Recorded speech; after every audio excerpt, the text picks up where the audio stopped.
C'est en cette fin d'année 2020 que nous plantons de nouvelles vignes dans le Clos Saint-Landelin.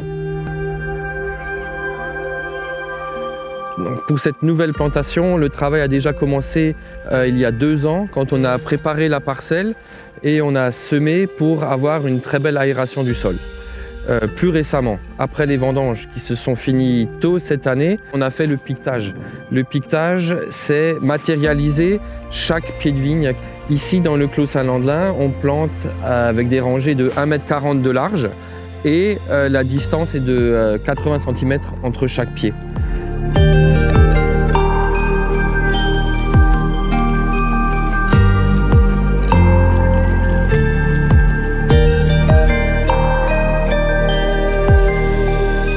C'est une densité de plantation de quasiment 10 000 pieds par hectare qui fait la qualité des vins. Après le piquetage, nous avons fait les trous, un trou pour chaque pied de vigne, et aujourd'hui nous commençons la plantation en elle-même.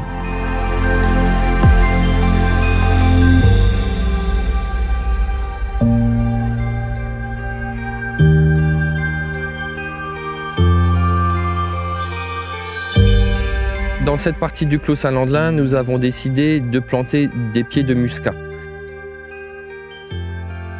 Il y a une petite humidité à la fin des vendanges et cette humidité est très importante pour le développement du botrytis qui fait la concentration des sucres et de l'acidité dans les vins.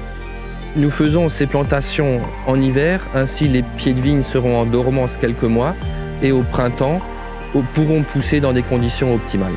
La plantation est une étape très importante, chaque détail compte. Pour le piquetage, il faut vraiment que toutes les lignes soient parallèles aux courbes de niveau. Il faut que les racines regardent vers le bas, qu'il n'y ait pas de poche de gaz. C'est vraiment vital pour la vie et la survie du pied.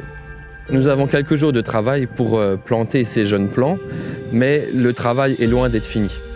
Chaque année, il faudra en prendre soin, sélectionner les bourgeons, faire une belle taille.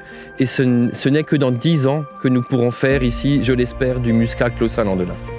Pour mettre en œuvre ce travail très pointu, il faut surtout remercier toute l'équipe qui travaille dans les vignes, qui fait ce travail depuis plus de 30 ans.